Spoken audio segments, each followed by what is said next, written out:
Today I'm going to walk you through a challenging calisthenics workout with handstand push-ups as the primary focus. I'll demo the exercises, give you some progression options, outline the sets, reps, and rest times, plus I'll give you a free workout sheet that you can download in the description box below. As this is just one workout, not an entire program, it's going to be up to you how you fit it into your weekly schedule and how you're going to progress it week to week to avoid plateauing. Welcome, I'm Summer Fun Fitness. Today's workout should take you around an hour and 15 minutes. It does require you to know how to do a handstand, so if you don't know how to handstand yet, check out my 30-day beginner handstand program at summerfunfitness.com. And if you do know how to handstand and you're ready to get started, let's get into it.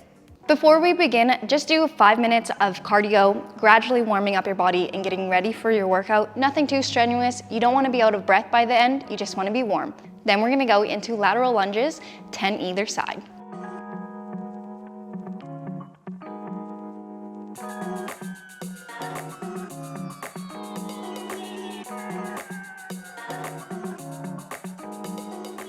Without resting, we're going to go into a long lunge. Make sure that your feet are hip distance apart. Use the balance support if needed. Step forward, then backwards. You want to be in the center of your body, 50% of the weight in the front, 50 on the back. If you're more flexible, you won't make it deeper. And we're going to go up, straighten both of our knees and back down, keeping our torso upright.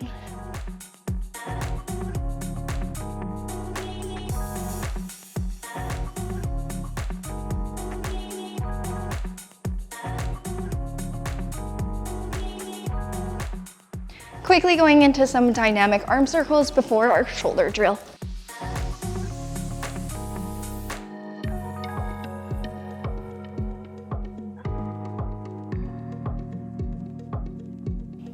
Next, we have controlled single arm circles. I like to do these seated on a bench so that I can squeeze the bench. It also helps me have more awareness around my torso. The first time you practice, do it without a weight. Only add a weight when it's starting to feel too easy. From here, you want to depress your shoulder, so bring it away from your ear, extend your arm, then protract, so reach as far as you can. Hold your torso in place as best as you can, reach the weight overhead, reaching towards the ceiling, trying to keep your arm as close to your midline of your body as you can, so bicep close to your ear. Then here comes the hard part. Rotate from the shoulder while squeezing your shoulder blades together. Lowering with control, trying to stop your torso from twisting or opening too much. Come to your lower position, depress your shoulder, feel a nice stretch here. Set your core in place, and then lift up. Here again, it's gonna be very challenging. Squeezing your shoulder blade together, rotating and coming to your starting position. When you're first learning this, your arm might be out here, and that's okay. Your mobility will improve with time.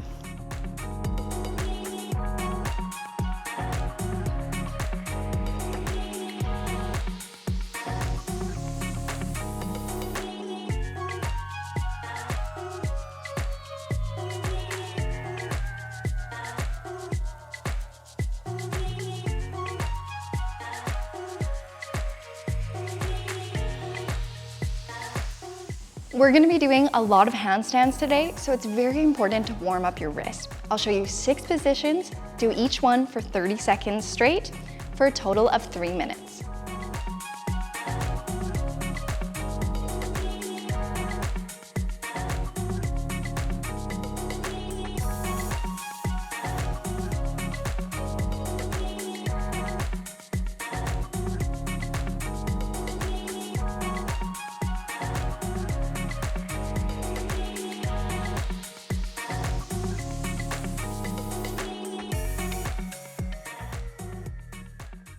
Onto leg switch handstand kick-ups. The goal here is to land softly and to not over kick.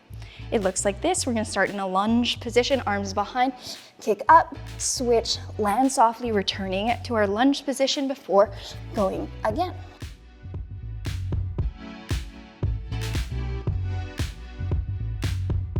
If you're not yet at this progression and you keep falling over, you can regress it by just doing one leg at a time and kicking with split legs, focusing on landing softly, never letting this leg go too far over.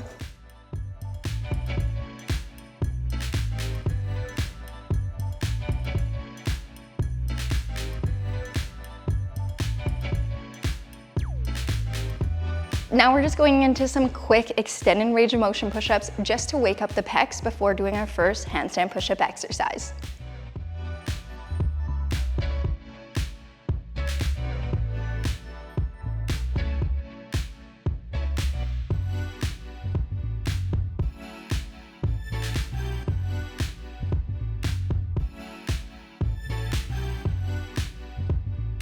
Now we're gonna work on handstand push-up attempts.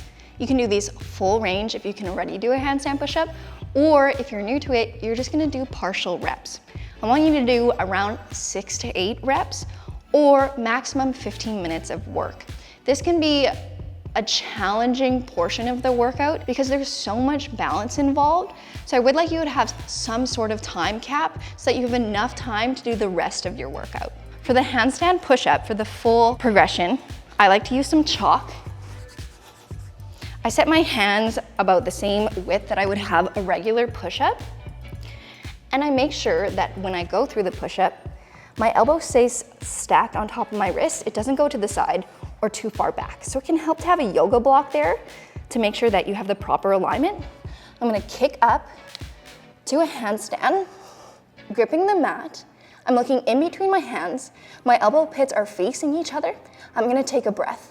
Then I'm gonna shift forward, making sure the front of my core is activated.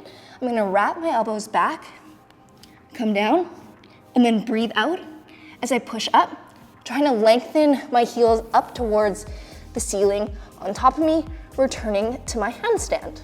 If you're new to this, you're gonna be working on partial reps. The balance is gonna be the most challenging part here. You're gonna place an object in front of you to touch down to. So maybe when you're starting, you're gonna have it up that high, about a foot away from your hands. You're gonna grip the ground, come up to your handstand. Don't rush and think about that part. Think about just the handstand first. If you get ahead of yourself, it's gonna be quite challenging. So we're gonna find our handstand, take a breath here. We're pushing tall through the shoulders. We find the front of our core, make sure it's active. We're in a hollow body position. We're gonna shift the shoulders over the wrist. Breathe for a second, slightly bend the elbows, touch down, and then grip the ground, push back up to our starting position. When you're doing this, your hands are gonna have to be very active because the weight is gonna be shifting from your fingers to your heels a lot. The goal is to maintain balance in this portion of your hand the entire time. My best advice when starting doing the partial handstand push-ups is to slow down, to find your breath. If you ever get in a frenzy of kicking up, falling, you need to stop, breathe, center yourself, and just take it step by step. Find your handstand, pause. Find your lean, pause. Then bend from the elbows, pause, and push back up. And as you push up, you're breathing out. You always exhale on exertion on the hardest part of the movement. And it's okay if you have to take large rest times in between each attempt. Over time, you'll want to make this block lower and lower, eventually stringing together multiple repetitions. Next, we have negative handstand push-ups. The goal is to do 8-second lowers for 3 reps in a row. However, that's gonna be pretty impossible when you first start. When you first start this, I want you to do it up against a wall. You can lower for 4 seconds. Eventually, you're gonna work up to that 8-second lower against the wall. Once you can do that, you're gonna string your reps together until you can do 3 negatives back to back on the wall. When you can do that, you can start adding in the freestanding ones. You can do 1 freestanding, go to the wall, and finish your other 2 reps. It's okay for these to be cluster reps. The end goal is just to have it as a straight set where you do them back to back to back, but that may take over a year to achieve. For the negative handstand push-up, you're gonna wanna do it up higher on parallettes. You're gonna kick into your handstand, looking in between your hands. You're not rushing. Your elbow pits are facing each other here. Your shoulders are elevated. You activate the front of your core. You slightly shift. It's only a very slight shift. Then you begin to wrap your elbows behind you, squeezing across your pecs and lowering at an even tempo, making sure you're breathing, pausing for a moment right here before folding at the hips and coming down. Again, you can take a rest here as long as you need, and then go to finish your next 2 reps. Common mistakes when doing negative handstand push-ups is pushing your elbows out to the side. They do need to wrap behind you and stay stacked on top of your wrists. You also don't want to shift too much. If you shift too much, you'll fold at the hips and fall out of it. The other thing I see is people are so focused on the negative part that they forget to find their handstand first. So they'll be looking in front of them, then kick to handstand, and now they're in a banana back and they just work on lowering. That's not what I want to see you do. I want you to focus on the handstand first, looking in between your hands, kicking up, straightening your arms, finding this position first before shifting forwards, wrapping your elbows, and lowering with control. When you're doing this against the wall, you don't want your hands too far away as you'll be in too much of a planche position. We want to stay fairly upright in the regular handstand push-up. So we're gonna have the bars just about here, push-up distance apart. And now it's gonna be pretty awkward to climb up the wall from here. So I'll typically have my hands on the ground first, get up, put one hand up, lean over to the side, and then do the other arm. From here, you're gonna want to hollow your body. So this would be arch, hollow, tuck the hips under, squeeze legs together, get into handstand-like position, shift forward, take a breath, begin to wrap the elbows back. Feel the front of your core working, lowering with as much control as you can. When you get here, you can squeeze your elbows to your side and cartwheel out. That squeezing will help prevent you from falling on your face. It does help to have a bit higher bars than these ones. To combat all of that vertical pushing we've been doing, we're gonna do some light weighted vertical pulling or weighted pull-ups. We're not trying to hit any PRs here. Go much lighter than what you would normally do because you're gonna be quite tired by now. I'm just gonna start with 10 pounds and see how that goes. When you go to do these, make sure that the weight is in front of you, not in between your legs. And that's because we wanna work on our hollow body positioning, and this allows us to do that.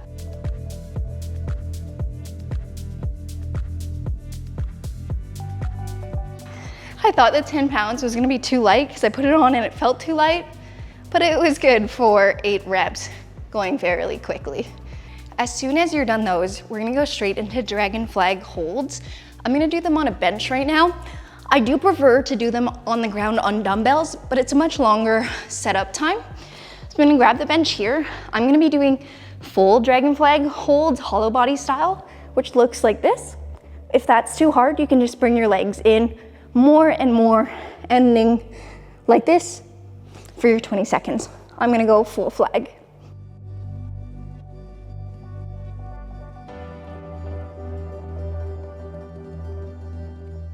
Moving on to our last upper body exercise, we're gonna be doing weighted dips. If you do this workout twice a week, you can swap out the weighted dips for a Z press on the second day of the week.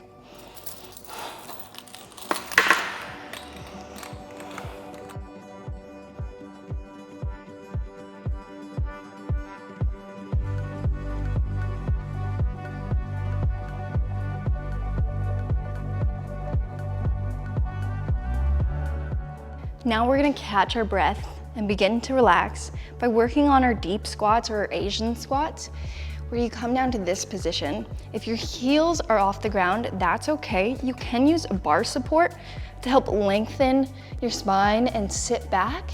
You can either hold it stationary here, holding this, or you can practice going forwards and back, seeing what that feels like on your ankles, and spending time in whatever part feels the tightest.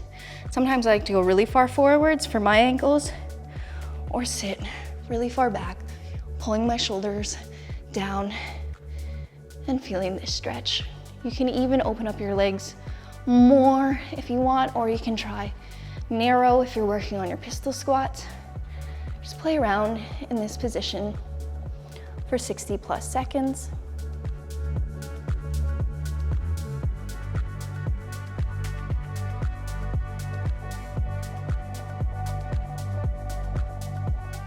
Next, you're gonna come down in a seated position.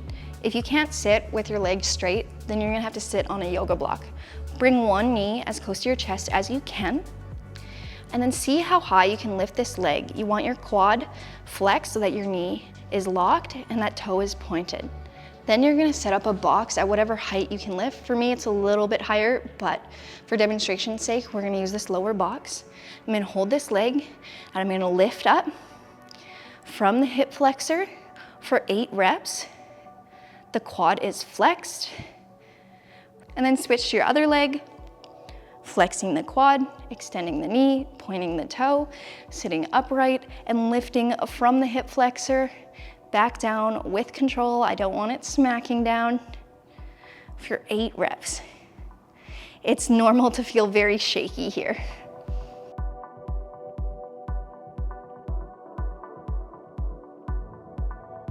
When you're done that, you're gonna move your box or your yoga block out of the way if you used it. Then we're gonna stretch out our pecs and our shoulders because we use them so much today. You're gonna place your hands behind you, open your chest, squeeze your shoulder blades together. You should instantly feel a stretch across here and across your shoulders. Grip the ground and then sink your butt down. Pause here, squeezing together, finding your breath. Throughout the total hold time, you're gonna continue to move your butt lower and lower while you're squeezing your hands together. You're trying to stop them from sliding out from under you. That's why I recommend moving your legs instead of walking your hands back.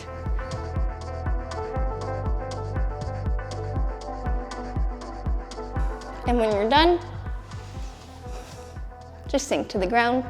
After you're done those, you can go into your own specific stretching routine. So if you have any goals, say the splits or the pancake, you're gonna wanna be working on those every training session, so you would do them now. I so hope you enjoyed today's workout, even though it was quite challenging. Be on the lookout for future intermediate and advanced calisthenics programs at summerfunfitness.com. And if you need an easier routine, check out my in-gym beginner calisthenics workout right here. And don't forget to download the workout sheet in the description box below. Thank you for being here.